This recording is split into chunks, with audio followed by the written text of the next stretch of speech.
Okay, so in my last video, I mentioned again the prophecy of Tyre. And every time I mention this or bring this up, I get inundated with comments telling me that, you know what? The prophecy in Tyre actually was fulfilled. It wasn't. Anyone that commented that's watching this now, I am going to disprove this once and for all.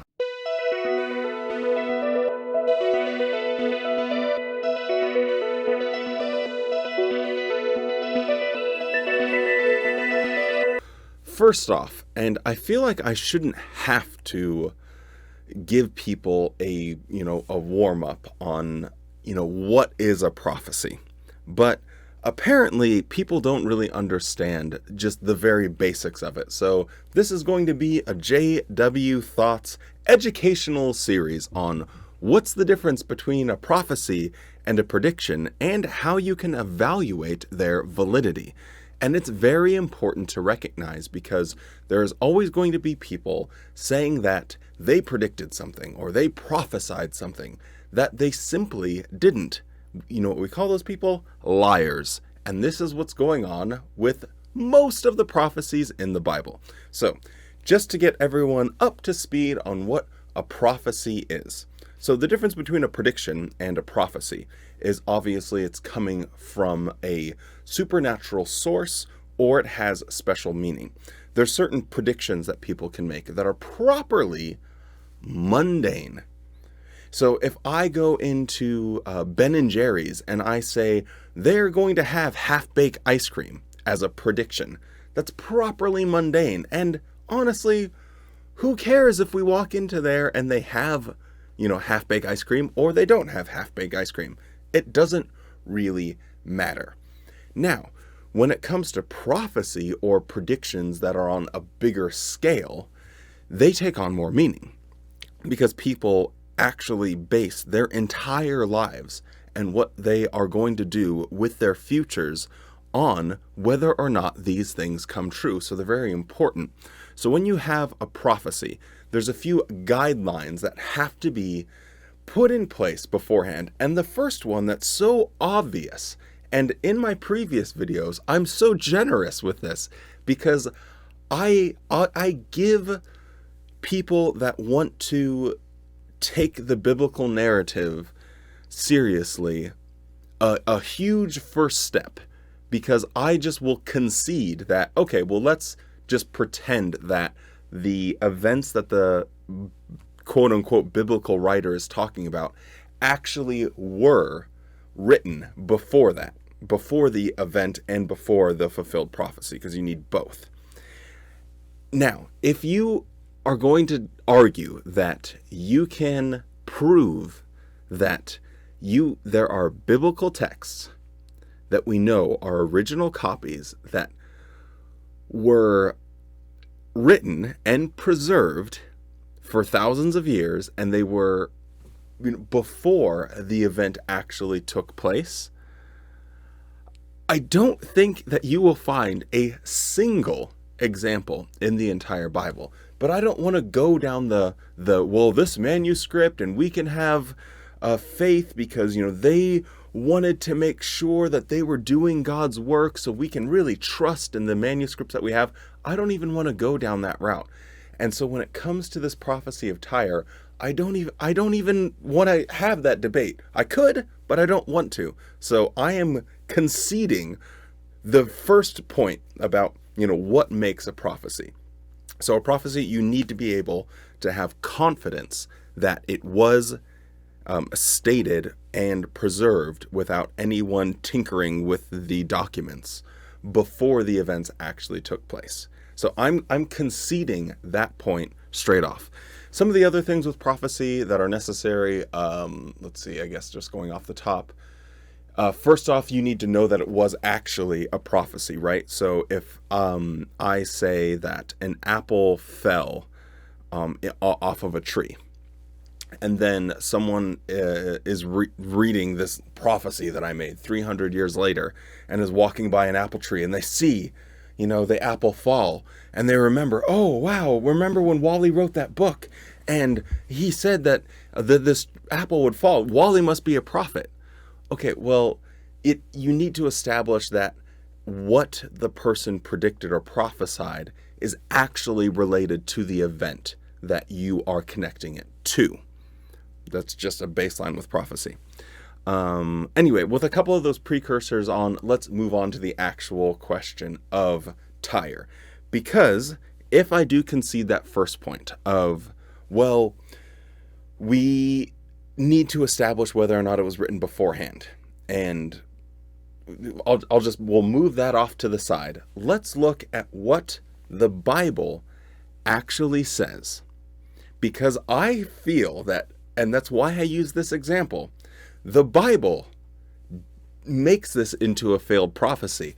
So when people don't admit that, because they have a route, and I guess I'll describe this later, but they have a route where they can say that everything happened according to the Bible, but they don't have to defend the actual prophecy.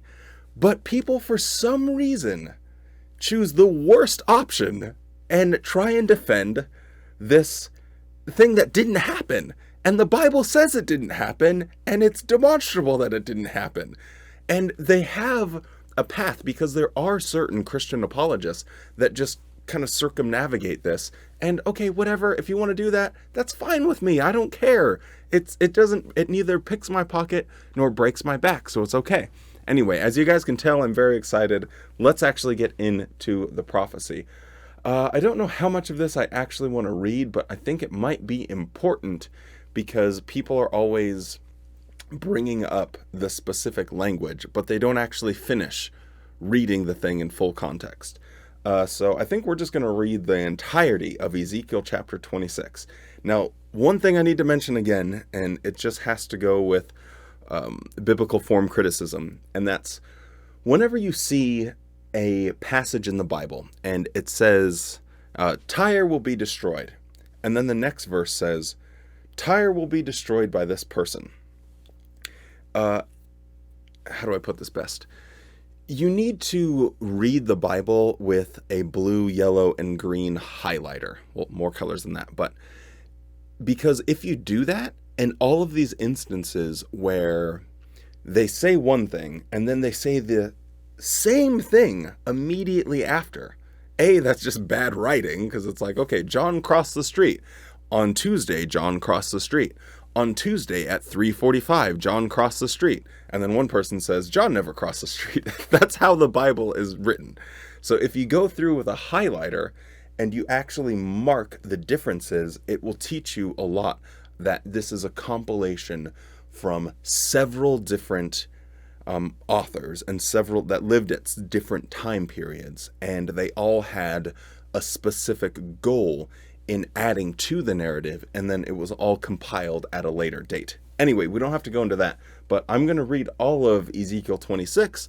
I only said that because we're going to see that there's a prophecy against Tyre, and it ends, and then immediately after that, we have another prophecy against Tyre. So if you're wondering why it's saying the same thing twice, it's because it was written by different people. Anyway, so here we go. Ezekiel 26. I'm going to get my good Bible reading voice going. Let's get some water.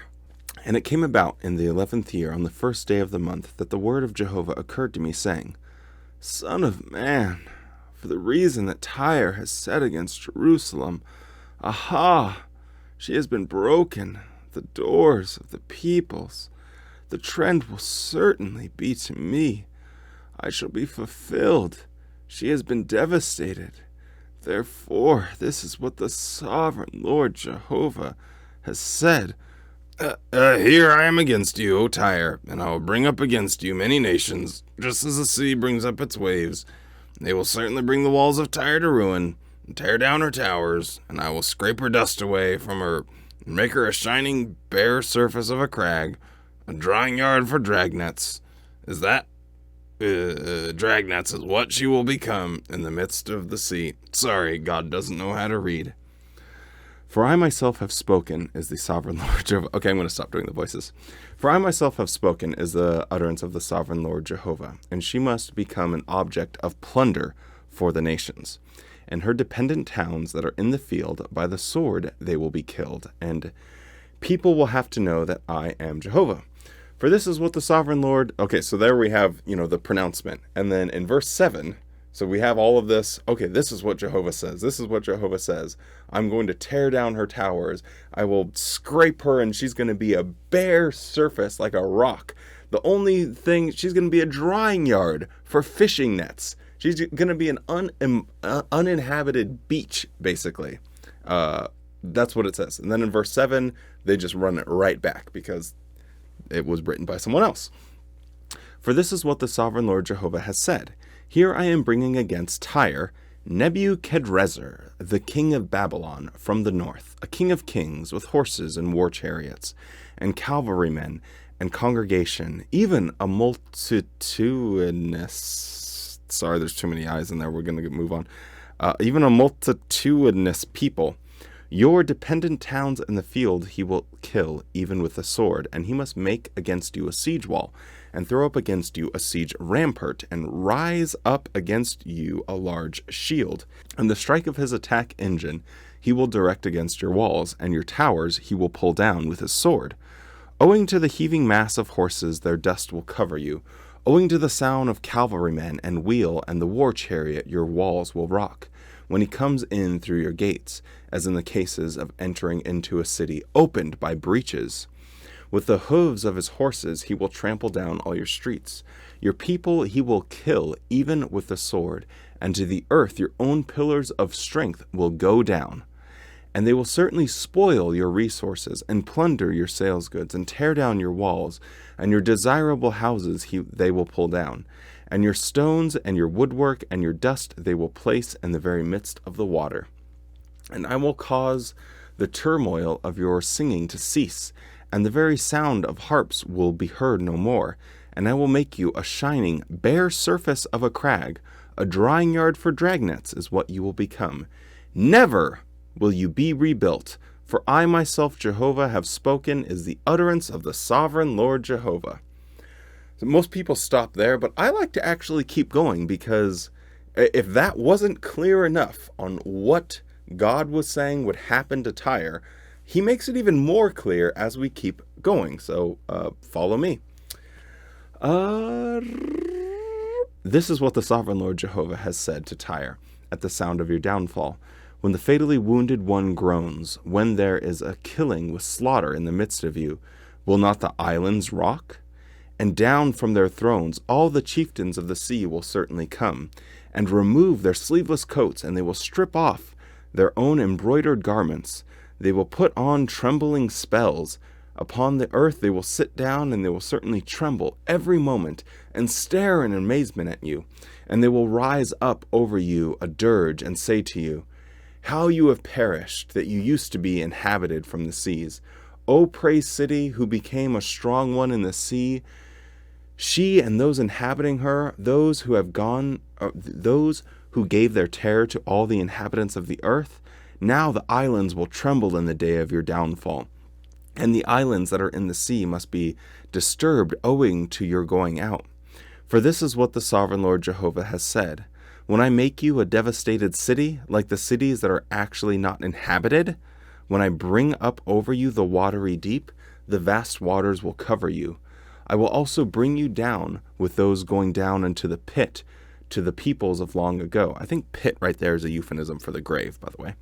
And I will cause you to dwell in the lowest land, like places devastated for a long time, with those going down into the pit, in order that you may not be inhabited. And I will put decoration in the land of those alive. Sudden tears are what I shall make you, and you will not be, and you will be sought for, but you will no more be found. To time indefinite is the utterance of the sovereign Lord Jehovah. Okay, so when people look at this, the first response I generally get is, oh, well, this prophecy did come true because Nebuchadnezzar did destroy the city of Tyre. Why don't you just look it up in history? Okay, people, I am not going to talk about something unless I know what I'm talking about. I'm going to put that out there. Unless I have a pretty good grasp, yes, I will get things wrong.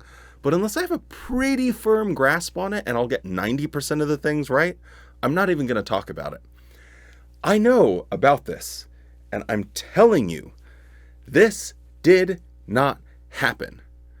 So when people say, well, Nebuchadnezzar, he did come through and he destroyed the city of Tyre, but it was just the mainland city of Tyre. There was no such thing as a mainland city of Tyre. There was an island city where they had all of their resources, all of the rich, all the influential people of Tyre. They lived in the island city. The mainland city was a freaking suburb. It wasn't even called Tyre. It was called like Usha or something. So when people say, oh, well, they destroyed the suburb of it, it's like, okay, someone's going to come over and take over Seattle, and they're going to do it with a militant group, and then they fail at taking over Seattle. Oh, but they took over Bellevue. For those of you not familiar with the Pacific Northwest, basically it's a suburb, right? It's a secondary city on the side. But then to claim, oh, well, we did take over Seattle because we took over Bellevue. No, you didn't. You did not take over Seattle by taking over Bellevue. They're two different cities. And okay, if you want to even call them the same city, that's fine. Whatever. But the language that the Bible is using, okay, it's very specific. And that's a thing with prophecy that generally gets all muddled up because people, if a prophecy is vague, then they can fill in whatever details they want. This one is so important because it's specific. It's saying that they're not going to be inhabited. You will be found no more to time indefinite. Forever, God is saying, this city will be gone, the city of Tyre. So, on what grounds could you possibly say that, well, he destroyed the main city, so it's fine? No, this didn't happen. Nebuchadnezzar tried for 13 years, and he failed, and he got annoyed because Tyre was such a good fortress. So he wiped out the mainland city, got butthurt, and went home and said, you know what, screw this. Egypt, they're not as strong. I'm going to go take over Egypt so I can actually make up for some of the losses that I faced, because this was ruinously expensive in order to, have this siege against a city that you weren't able to accomplish. And he received nothing for it. The whole siege, he didn't get anything from it because all of the wealth, all of the good things that you would want if you were trying to conquer a city were in Tyre proper. Okay, so to put it simply, this is the equivalent of someone texting me and saying, I'm going to loot your house. And then I take everything from my house and I put it in a safe room. Everything that they would want, anything that's valuable, jewelry, TVs, cameras, whatever it might be. Literally, there's nothing but the foundation left in the house. And they come through and they walk around the house and say, well, looks like there's nothing here. Punch a few holes in the wall and then leave. And then them claiming, oh, I looted Wally's house. That's so stupid. I was the one in control of the situation. You didn't loot my house. You told me that you were going to, and I took necessary precautions against it. Your prediction that you were going to loot my house failed. You walked around my house at that point. And this is what people continue to tell me is proof that they can trust the Bible. I don't understand. And if you're one of these people and you're watching this, I need you to sit down and actually read the account as it's written. Don't get off on some weird tangent and say, oh, well, the prophecy was fulfilled because Alexander the Great. Who did the Bible say would be doing the destroying to time indefinite? It names the person. If I make a prediction or a prophecy that says Bob is going to punch Tom in the face. And then Bob never punches Tom in the face. But 300 years later, there's someone named Bob and someone named Phil. And Phil comes up. I think I got my names messed up. And Phil comes along and punches Tom in the face. Would you look back and say, oh, Wally's prediction was right, that Bob was going to punch Phil or Tom in the face? It's so ludicrous, and it only demonstrates that people start with the conclusion and make the evidence themselves. They just make it up. If you start with the Bible is 100% correct, then that's how you're going to get to the place where you say, well, it's true because Alexander the Great fulfilled the prophecy. Now, for those of you still watching my weird rant, this gets so much worse. And as I said in the beginning, the Bible doesn't agree with this section of the Bible. The Bible itself disproves this prophecy. Okay, so all you need to do is go 3 chapters farther.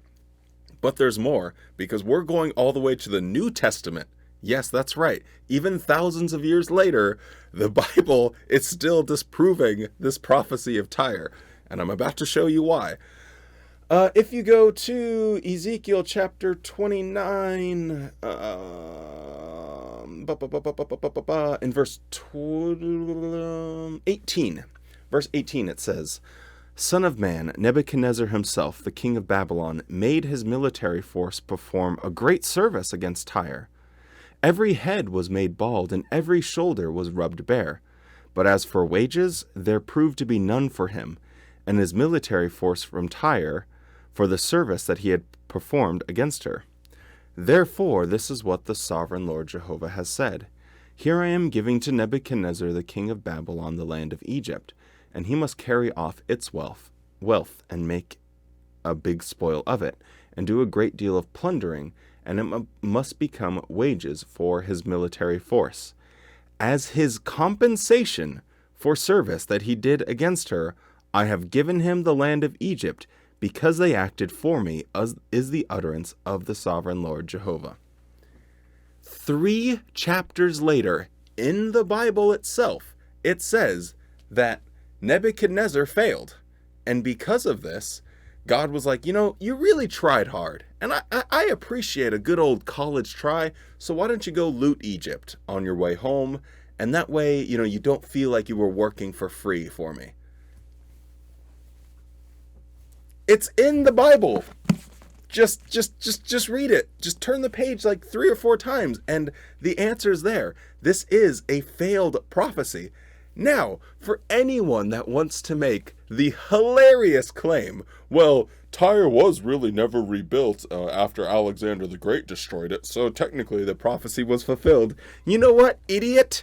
And you are. Honestly, if you are making that claim, you are so stupid. Matthew chapter 15, verses 21. Leaving there, Jesus now withdrew into the parts of Tyre. Jesus went to Tyre. Jesus! The city that was supposed to be completely wiped out to time indefinite, that would never be rebuilt. Jesus went there. Why are you claiming that it was destroyed? That's why I'm saying you're stupid for saying that. Oh, you want another one? Paul went there. Acts 21, verse 3. After coming in the sight of the island of Cyprus, we left behind on the left side and sailed on to Syria and landed at Tyre. Why did they land at Tyre? For there the boat was to unload its cargo. Oh, what was Tyre known for? Being a shipping lane. So could you really say that it was a barren rock only meant for, having fishing nets drying up on its shore? No! It was still a commercial city according to the Bible. Whew. Okay. Do we all feel better now? I think that we all should feel better, knowing that I never have to talk about Tyre again. The whole issue has been clarified. We can be calm, we can be serene, and we can go back to the comedy. Because if anyone, after watching this video, wants to claim that the prophecy of Tyre was fulfilled. I'll tell you this. I spent the first, 4 hours of my day listening to biblical apologists, and none of them agreed about Tyre. All of them had a different interpretation. So people that are trying to make sense of this obvious discrepancy in the Bible, it's just clear to anyone that wants to look at history. And if you don't want to look at history, all you have to do is read the Bible. But none of them would agree on what actually went on in Tyre. Now, the watchtower is just absolutely hilarious in their response, because they basically take a little bit from every single apologist and try and squeeze it all into one mold. It's hard to even keep track of where they stand on this. But this isn't meant to say, well, you're dumb for believing in the Bible, or you're a stupid, bad person for, believing in prophecy. That's not the message here. The message, and it's generally that on my channel, is that I want people to investigate things honestly. Don't start with a conclusion and then try and fit as many things that you can, because it's going to muddle your head. Just clear everything out and start fresh. Grab a pen and a paper, read the text, do research on as many sources as you want. I don't care. I mean, as long as it's balanced. Like, if you only look at the apologetics from one particular website or one particular faith or one particular organization, you're not going to get a balanced view. So listen to what I say, go compare that to what they say, and then look up unbiased sources as well. If you think that my position is a biased source and, he's just trying to disprove the Bible, okay, then find someone that has no interest in disproving or proving the Bible. Just find that nice, happy middle road, and your life will be made so much better from taking this approach to everything. Like, don't be binary. Don't be locked into one sort of a position. Like, open your freaking brain, evaluate information on its face, do research, and make quality decisions. And do not email me ever again telling me that this prophecy came true, because it didn't. Thank you so much for indulging me in this wild rant, but I couldn't help myself, and hopefully it was a bit of fun, and maybe in post I can add a few things, or at least take down my voice volume so it's not so bad. Yeah, that's the end of the video. Bye.